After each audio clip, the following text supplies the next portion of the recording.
How did your parents' obsession ruin your life? We're going to try out for the amazing race next season, and you need to start training immediately, my dad said, bursting into my office.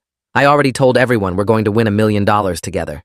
Dad, I work 60 hours a week and have never watched that show, I said. That's why I brought you training equipment, he said, dumping out rope, carabiners, and a machete. We start practicing eating gross foods tonight because I'm not losing our audition because you can't stomach sheep eyeballs. I'm not eating sheep eyeballs with you, I said. You're my only child and this is my dying wish, he said, even though he was perfectly healthy. Either you apply with me, or I'll tell everyone you abandoned your father's dream. My client left without signing the contract.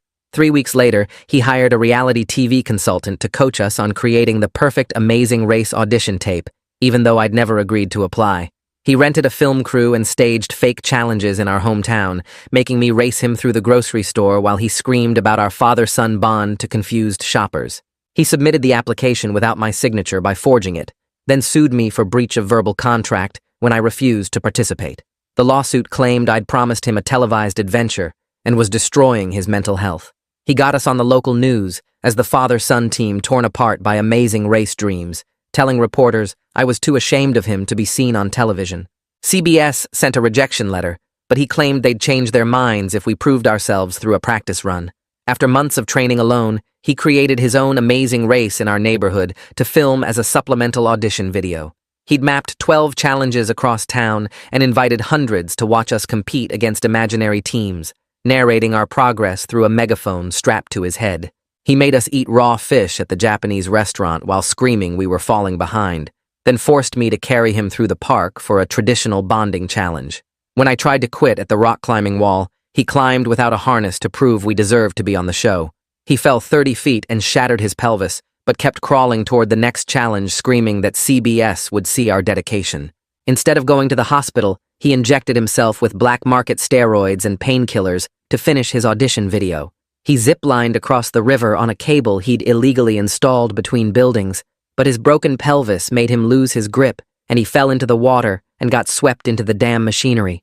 He got pulled through the turbine, and it shredded his left leg so badly they had to amputate below the knee, but he was conscious the whole time, screaming we were still going to make it to the pit stop. He dragged himself out and hopped on one leg to the final challenge at City Hall, which was eating a gallon of cottage cheese while solving a puzzle about our family history. He went into anaphylactic shock because he'd developed a severe dairy allergy from the steroids, and his throat closed up, but he kept trying to swallow while his face turned purple. He gave himself an emergency tracheotomy with a ballpoint pen to keep breathing, and finished the cottage cheese through his neck hole, then collapsed at the finish line holding a homemade trophy that said, "Future Amazing Race Champions. You cost me my leg because you wouldn't just try out for the show with me," he said from his hospital bed where they were fitting him for a prosthetic. "If you'd been a good son and agreed to audition with me, I'd still be able to walk." "Dad, CBS never even called us back," I said, but my mom turned away from me in disgust. "He'll never run again because you were too selfish to spend quality time with your father pursuing his dream," she said, while he sobbed about never getting to race around the world. The city was suing me for the illegal obstacles he'd built because he'd listed me as co-organizer on all the permits, and the dam company wanted $3 million for the damage his body did to their turbine. My mom moved my dad into my apartment because she said I owed him 24-hour care after stealing his leg, and she threw out all my belongings to make room for his physical therapy equipment.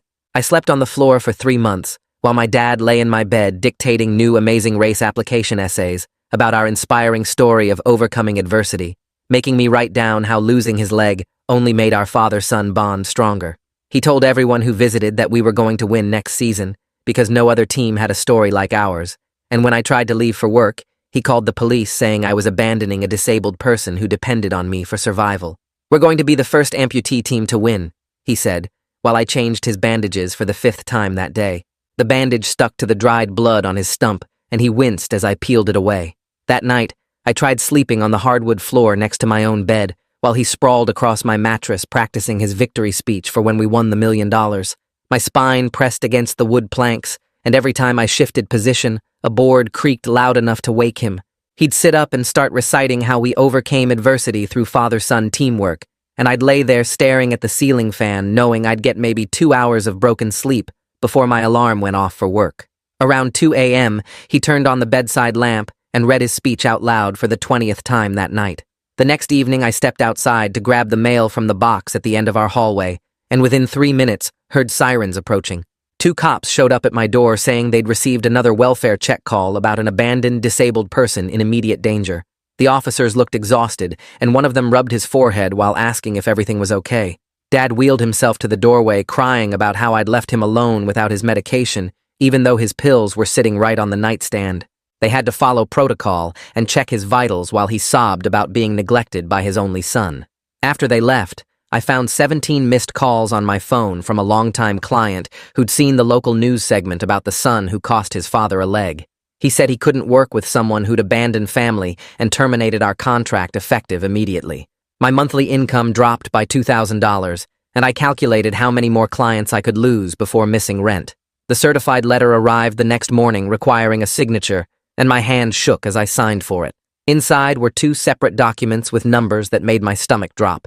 The dam company wanted $3 million in turbine repairs plus environmental cleanup costs.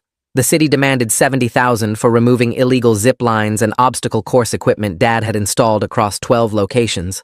They'd frozen my bank accounts pending investigation since he'd listed me as co-organizer on every permit application. Mom showed up that afternoon with a U-Haul full of parallel bars and resistance bands. She pushed past me, dragging metal equipment through my living room, and started dismantling my desk to make space. She threw my computer monitors in a box and shoved my work files into garbage bags, while telling me I should be grateful Dad still wanted me as his amazing race partner after I'd destroyed his body. The parallel bars scraped deep gouges in my hardwood floor as she assembled them where my workspace used to be. That night, after Dad finally passed out from his pain medication, I sat on the bathroom floor with a flashlight going through every document he'd created. Bank statements showed he'd opened credit cards in my name to fund his training equipment. Permit applications had my forged signature authorizing construction of climbing walls on public buildings. Medical forms claimed I was his primary caregiver requesting experimental treatments. The stack of fraudulent paperwork grew 3 inches thick, and I photographed every page with my phone. Before sunrise, I opened my laptop in the bathroom and searched for civil attorneys who handled identity theft and fraud cases. My fingers trembled, typing out inquiry emails explaining how my dad had forged my signature on amazing race applications and city permits. I attached the photographed evidence and hit send on 7 different law firm contact forms, knowing this would destroy whatever relationship remained with my parents. 2 days later, my phone rang with a blocked number, and a woman's calm voice introduced herself as Josephine Eckert from Eckert & Associates. She'd reviewed my documentation and wanted to meet immediately about defending against the lawsuits. Her voice sounded professional and steady, which felt like finding solid ground after months of chaos. We scheduled a consultation for the next morning at her downtown office. Dad must have sensed something changing because he started dictating a new Amazing Race application essay about our inspiring journey of recovery. He made me sit at the kitchen table with a legal pad while he described how losing his leg had strengthened our bond and prepared us for any challenge the show could present.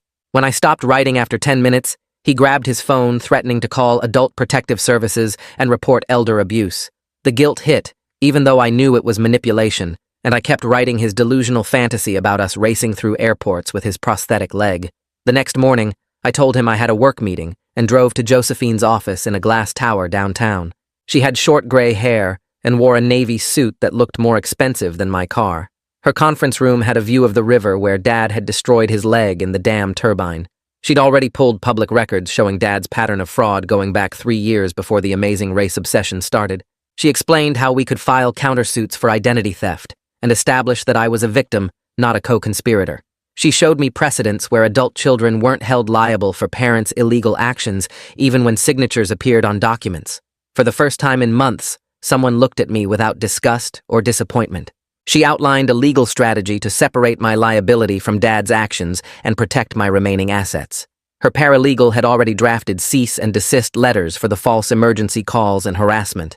She said we could likely get the city fines reduced to $10,000 if I cooperated fully with removal crews. The dam company would be harder, but she thought we could prove I had no involvement in the actual installation or Dad's decision to zipline into the turbine. That afternoon, I drove back to my apartment and found Mom sitting on the couch watching Dad do arm exercises with resistance bands he'd attached to my doorframe. She looked up when I walked in, and I knew I had to try talking to her about setting some basic limits on this whole situation. I sat down next to her and started explaining how I needed to keep my job to pay for everything, including Dad's medical bills and the apartment. She turned away from me and started crying about how she must have failed as a mother to raise such a selfish son who valued money over family. Her shoulders shook as she said she never thought her own child would abandon his father when he needed us most. Dad stopped his exercises to watch, and I saw him smile behind her back while she sobbed about family values and how disappointed she was in me. The guilt hit me hard even though I knew what they were doing, and I ended up apologizing and promising to do better. 2 days later, I called Josephine's office, and her assistant gave me a referral for a therapist named Kira Huang, who specialized in family trauma and boundary issues. I made an appointment for the following week and felt both relieved and guilty about needing professional help to deal with my own parents. The next morning, Dad wheeled himself into the kitchen, holding a container of raw oysters from the seafood market down the street. He said we needed to practice eating gross foods for the amazing race, and these would simulate sheep eyeballs perfectly. I looked at the slimy gray oysters floating in their juice and told him I wasn't doing this anymore. He started yelling about commitment and dedication, but I grabbed my keys and walked out of my own apartment for the first time in weeks. I drove around for an hour just breathing and feeling proud of myself for saying no, even though my hands were shaking on the steering wheel. My phone rang, and Reed Barron's name appeared on the screen, making my stomach drop, because I knew what this call would be about. He told me my missed deadlines and the public drama from Dad's news appearances were putting my position at serious risk. He said the partners had noticed my declining performance, and if things didn't improve immediately, I'd be facing termination proceedings. I pulled over in a parking lot and put my head on the steering wheel, trying not to panic about losing my only source of income. 3 days passed before Josephine's office sent out the cease and desist letters to Dad regarding the forged signatures and false police reports. She emailed me copies, and I read them over and over, feeling both hopeful and terrified about what would happen when Dad received his. The certified mail arrived 2 days later, and I watched from the kitchen as Dad signed for it and tore open the envelope. His face turned red as he read, and then he grabbed his phone and started recording himself in his wheelchair. He posted a 20-minute video calling me a dream killer who was trying to destroy his amazing race dreams with lawyers and threats. Within hours, my email and social media inboxes filled with messages from strangers calling me heartless and evil for abandoning my disabled father. People I'd never met were sharing Dad's video and adding their own comments about what a terrible son I was. My phone buzzed constantly with notifications until I had to turn it off completely just to think straight. The therapy appointment with Kira came 4 days later, and I sat in her small office with plants everywhere and soft lighting that made me feel calmer. She listened without judgment as I explained everything from the beginning and helped me identify my triggers and guilt patterns. She gave me a journal and showed me how to write down facts versus the guilt-based thoughts that kept spinning in my head. She said what was happening wasn't normal and validated that this was actually emotional abuse, even though it was hard to accept. I left feeling both relieved that someone understood and scared about what accepting that truth meant for my family relationships. The next day, an official notice arrived from the city about the administrative hearing for Dad's illegal obstacle course installations throughout town. The hearing date was set for 3 weeks away, and the fines listed made my eyes water, even though they were just estimates. I knew I had to show up and cooperate fully if I wanted any chance of reducing the penalties. I spent the next morning researching home healthcare services and found a company that could send someone 4 hours a day to help with Dad's care. I scheduled an assessment visit and felt hopeful about getting some of my life back with professional help. Mom found out about it 2 days later and called the company to cancel everything, saying family takes care of family and strangers weren't welcome. She threw away the business card I'd hidden in my dresser and told Dad I was trying to abandon him to strangers. Another week passed before the police showed up again at 11:30 at night for yet another welfare check. This time I had copies of Josephine's cease and desist order ready and showed them along with my detailed care logs from the past 3 months. The officers took photos of the documents, and one of them pulled me aside in the hallway. He mentioned quietly that Adult Protective Services might need to get involved if this pattern continued and gave me a business card with a case number. I nodded and put the card in my wallet, knowing this was getting bigger than just family drama. 3 days later, Josephine called me at work and said she'd filed motions to dismiss Dad's lawsuit against me and started discovery requests for all his medical records from the hospital. She needed documentation showing his mental state during treatment and wanted records of every surgery and medication they'd given him since the accident. I printed out copies of everything she sent and felt the stack of papers getting thicker with each court filing she submitted. The legal fees were adding up, but she said dismissing his lawsuit would save me more money than fighting it in court for months. That same afternoon, Mom showed up at my office with a photo album from my childhood and started flipping through pages showing every birthday party and Christmas morning they'd given me. She pointed at pictures of Dad teaching me to ride a bike and taking me to baseball games and asked how I could abandon someone who'd spent 20 years raising me. My co-workers watched through the glass walls as she cried about all the sacrifices they'd made sending me to college and supporting my dreams. She left the album on my desk with sticky notes marking every photo where Dad was helping me with homework or cheering at my graduation. Curtis K. called from the hospital 2 days later about a rehab facility that had an opening for Dad but needed parental consent for the placement. I put him on speaker while Mom stood in my apartment, shaking her head and telling him family doesn't send family away to institutions.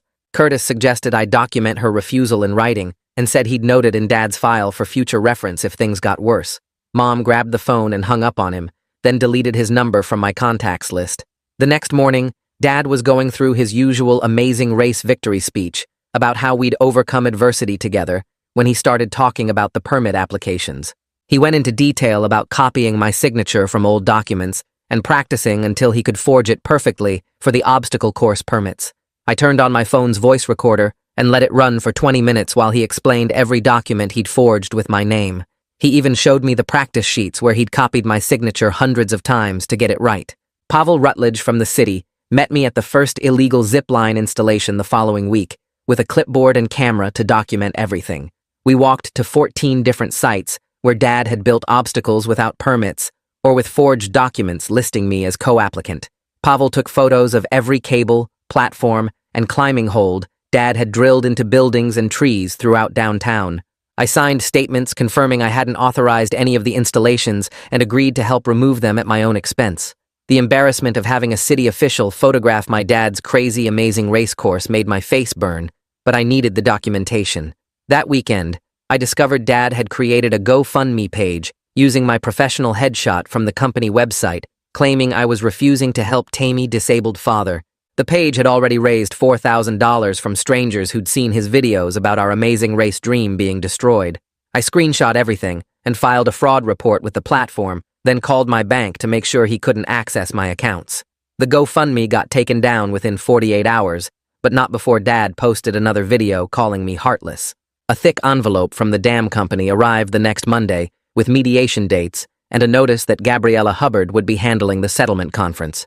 The paperwork said both parties needed to attend with legal counsel and bring all documentation related to the turbine damage incident.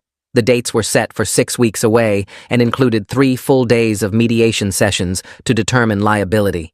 Reading through the technical reports about turbine repair costs made my hands shake because even 10% liability would bankrupt me.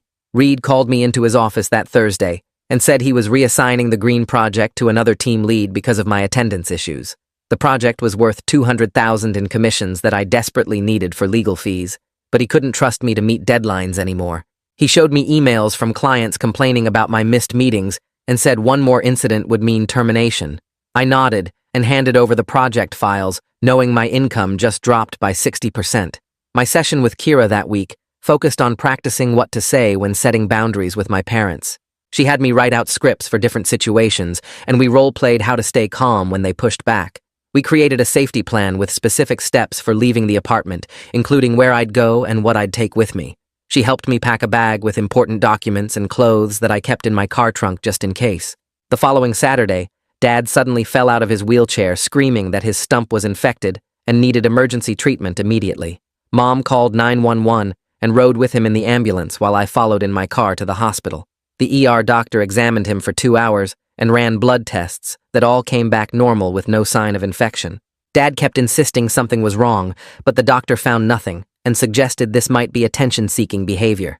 I added the false emergency report to my growing documentation file and felt disgust instead of the guilt that used to consume me.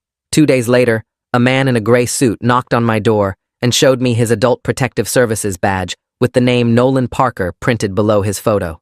He said they'd received an anonymous report about elder neglect and needed to investigate the living situation immediately. I let him in and watched him take photos of Dad's therapy equipment filling every corner while Dad wheeled himself out demanding to know who called the government on his family. Nolan asked Dad about his care routine, and Dad started ranting about how I was trying to destroy his amazing race dreams by refusing to train with him anymore. I pulled out my 3-inch binder of documentation and handed it to Nolan, showing him every forged signature, false police report, and medical record from Dad's self-inflicted injuries. Nolan flipped through the pages taking notes while Dad kept interrupting to explain that losing his leg was my fault for not being a supportive son. The investigator spent 2 hours reviewing everything and interviewing us separately, asking Dad specific questions about his daily care that Dad couldn't answer consistently. When Nolan asked about the false emergency calls, Dad admitted he only called 911 to keep me from abandoning him at work. The investigator wrote that down word for word and told me he'd be in touch about his findings within the week. The next morning, Josephine called me to her office to prepare for the upcoming deposition in Dad's lawsuit against me. She spread out legal documents across her conference table and taught me how to answer questions without giving the opposing counsel ammunition. We practiced for 3 hours with her firing rapid questions while I learned to stick to simple facts and avoid emotional responses. She showed me how to say, "I don't recall," instead of guessing, and how to pause before answering to give her time to object if needed. The discipline of controlling my words felt strange after months of emotional chaos with my parents screaming accusations at me daily. She reminded me that everything I said would be recorded and could be used against me in court, so precision mattered more than defending myself. That afternoon, my landlord slipped an eviction notice under my door, citing multiple lease violations, including unauthorized occupants and alterations to the apartment. The notice listed the therapy equipment bolted to walls, the parallel bars blocking the hallway, and Dad living there without being on the lease. I had 30 days to fix the violations or face eviction proceedings, adding housing insecurity to my growing pile of problems. The thought of being homeless while dealing with lawsuits and Dad's care made my chest tight with panic. I called the landlord to explain the situation, but he said other tenants were complaining about the noise from Dad's late-night Amazing Race training videos. That weekend, I typed up a detailed care schedule with specific hours for meals, medication, and therapy exercises. I printed it on bright yellow paper and taped it to the fridge as non-negotiable ground rules for Dad's care routine. The schedule blocked out my work hours as completely unavailable and designated specific times when I'd help with his needs.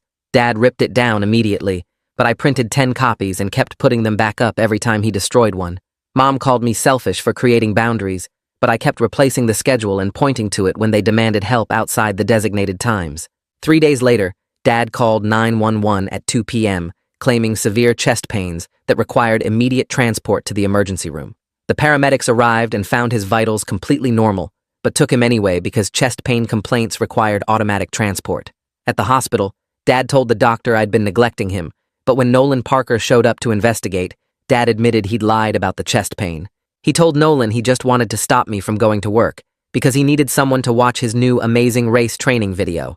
Nolan documented the false emergency call and noted a pattern of coercive control in his report, adding it to the growing case file. The emergency hearing for a harassment prevention order happened 2 weeks later in a small courtroom with a judge who looked exhausted before we even started. Josephine presented evidence of Dad's false emergency calls, forged signatures, and public defamation campaign against me. The judge reviewed the thick stack of documentation while Dad insisted from his wheelchair that everything he did was motivated by love for his son. After 40 minutes of testimony, the judge granted a temporary order limiting Dad's ability to make false emergency calls about me. The order was narrow and only addressed the 9/11 abuse, but it was the first legal protection I'd gotten in this mess. The city hearing about the illegal obstacles happened the following Tuesday, with Pavel Rutledge presenting photos of every zip line, rope course, and obstacle Dad had installed without permits. The city attorney wanted $50,000 in fines, plus immediate removal of all installations at my expense, since Dad had listed me as co-organizer. Pavel negotiated with the hearing officer, explaining that I was cooperating fully and had been a victim of identity fraud in the permit applications. After 2 hours of back and forth, they agreed to reduce the fines to $25,000 if I hired licensed contractors to remove everything within 60 days. It was still money I didn't have, but better than the original penalty that would have destroyed me completely. That night, Mom called and said I'd never see them again if I continued attacking Dad with lawyers and courts. She said I was dead to her for choosing legal action over family loyalty, and that no judge could force them to love me. The grief hit harder than expected, because even though they'd been awful, losing the fantasy of someday having normal parents hurt deeply.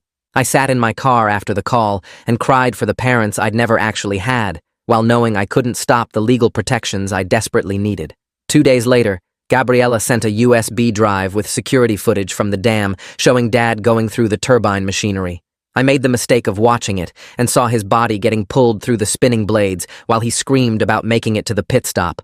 The video triggered immediate panic attacks with my heart racing and hands shaking so badly I couldn't hold my phone steady. I called Kira for an emergency session and drove to her office while playing breathing exercises on repeat to keep from hyperventilating. She spent 90 minutes helping me ground myself using specific techniques to separate Dad's choices from my responsibility for his injuries. We practiced breathing exercises where I counted to 4 on the inhale and 6 on the exhale while naming things I could see, hear, and touch in her office. The panic slowly receded enough for me to function, though the image of Dad in that turbine would haunt me for months afterward. Josephine called the next morning with good news about our case. She'd driven to the Japanese restaurant where Dad made us eat raw fish and got the owner to sign a sworn statement about what happened that day. The owner wrote down everything about Dad screaming, we were falling behind imaginary teams, and forcing me to eat faster while customers left in disgust. Then Josephine went to the climbing gym and got their statement too, about Dad climbing without safety gear and how they'd tried to stop him before he fell. The gym owner had security footage of Dad refusing their help and pushing past staff to climb the wall anyway. These statements proved Dad created dangerous situations on his own, and I wasn't responsible for his choices. Nolan called that afternoon about Dad's case review and said the rehab facility had a bed available if we could get him admitted. The problem was, Mom had to agree since she was his medical proxy, and she kept saying, family takes care of family. Nolan explained that professional care would be better for Dad's recovery, but Mom hung up on him when he suggested it. I spent the rest of the day writing a certified letter to both parents with my final decision. The letter said Dad had 30 days to go to rehab, or I was moving out no matter what Mom said about family duty. I made it clear this wasn't a negotiation and included copies of all the legal documents showing why I couldn't keep living like this. The post office gave me tracking confirmation and said it would be delivered in 2 days with signature required. That night, Dad set up his phone on the kitchen counter and started live streaming himself, wheeling around the apartment, doing what he called practice races. He rolled from room to room, timing himself, while narrating to his viewers about how his son was trying to destroy his amazing race dreams. Every few minutes, he'd point the camera at me and call me a traitor for hiring lawyers instead of helping him train. I stayed in the bathroom with the door locked while he streamed for 3 hours, telling strangers I was the worst son in America. The next week, Gabriella scheduled our dam company mediation at the courthouse downtown. She'd reviewed all the evidence, including the turbine footage and Dad's medical records from that day. During the 4-hour session, she explained how the investigation showed Dad installed the illegal zip line alone and chose to use it despite his injuries. The dam company's lawyer agreed Dad bore primary responsibility since he trespassed on their property and ignored warning signs. They reduced my liability to just administrative fines for not reporting the illegal installation sooner, even though I didn't know about it. The total came to $30,000 instead of $3 million, which was still awful, but wouldn't destroy my entire future. Reed called me into his office the day after mediation with a typed warning letter on official company letterhead. He said I'd missed too many deadlines and client meetings over the past months, and this was my final chance. One more absence or missed deadline would mean immediate termination, with no severance or recommendation. I signed the warning acknowledgement knowing my job was hanging by a thread, but it was literally my only income.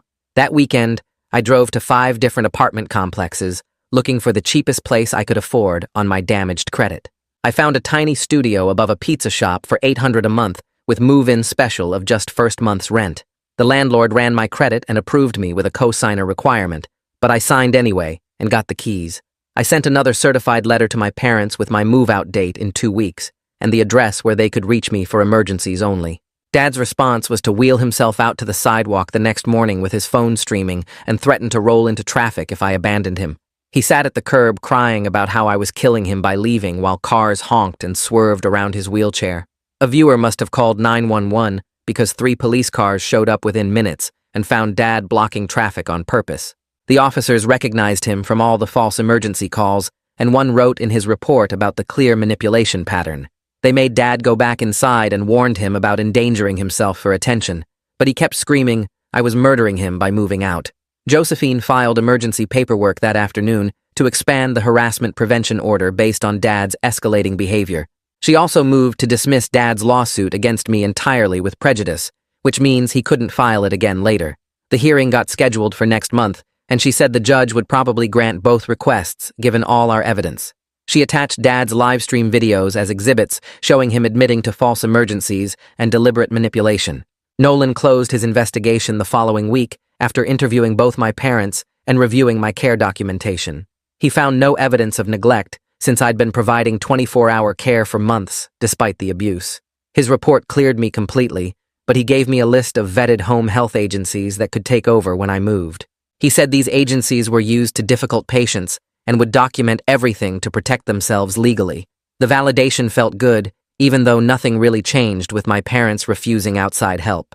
3 weeks later at the mediation, Gabriella laid out all the damage reports and repair estimates on the conference table.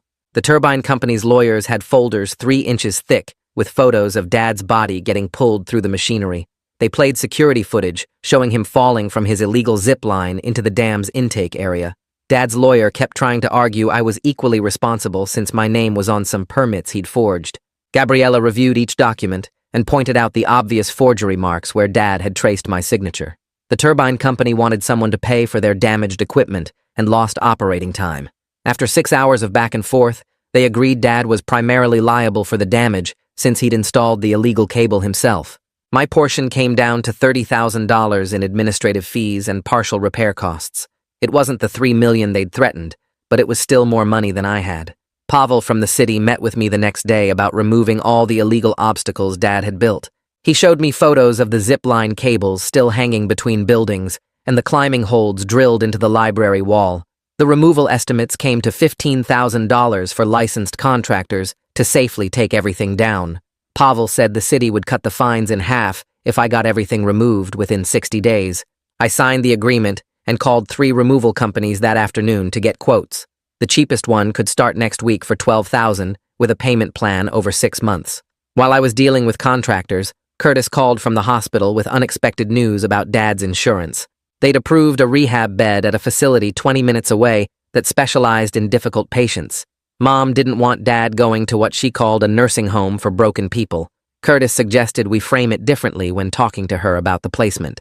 That evening I went to the apartment and told Mom the insurance had gotten Dad into an elite training facility. She perked up at the word elite and asked if it would help him prepare for next year's amazing race. I said yes, because it was easier than arguing, and she finally agreed to the transfer. The facility had an opening in 4 days, which gave us time to pack Dad's medications and therapy equipment. Transfer day arrived, and Dad started screaming the moment the medical transport showed up.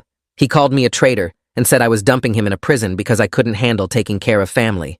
The transport team had dealt with resistant patients before and strapped him to the gurney while he thrashed around. I handed the intake nurse a binder with all his medical records and care logs I'd been keeping for months. She flipped through the documentation and said they'd seen situations like this before with family dynamics. Dad kept yelling that I'd stolen his dream, and now I was stealing his freedom too. The transport van pulled away, and I stood in the empty apartment looking at the parallel bars still bolted to my floor. That afternoon, I went to my phone settings and blocked Dad's number along with Mom's and all their friends who'd been harassing me. I sent the facility a written notice that all communication should go through their staff during business hours only. The facility director called to confirm they'd received my parameters and would enforce them strictly. Moving into my studio that night felt strange after months of sleeping on the floor. The space was tiny with just a bed and tiny kitchen, but it was completely mine. Sirens wailed outside from the fire station down the street, but I didn't care about the noise. I spread out on the bed and slept 6 straight hours for the first time since Dad's accident. My bones ached from exhaustion, but the relief of having my own space made everything else bearable. Reed called me into his office Monday morning to discuss my performance improvement plan. I'd been meeting deadlines again for 2 weeks straight, and he said he was seeing positive changes. One of the clients I'd lost even called, asking if I could take on a small project for them.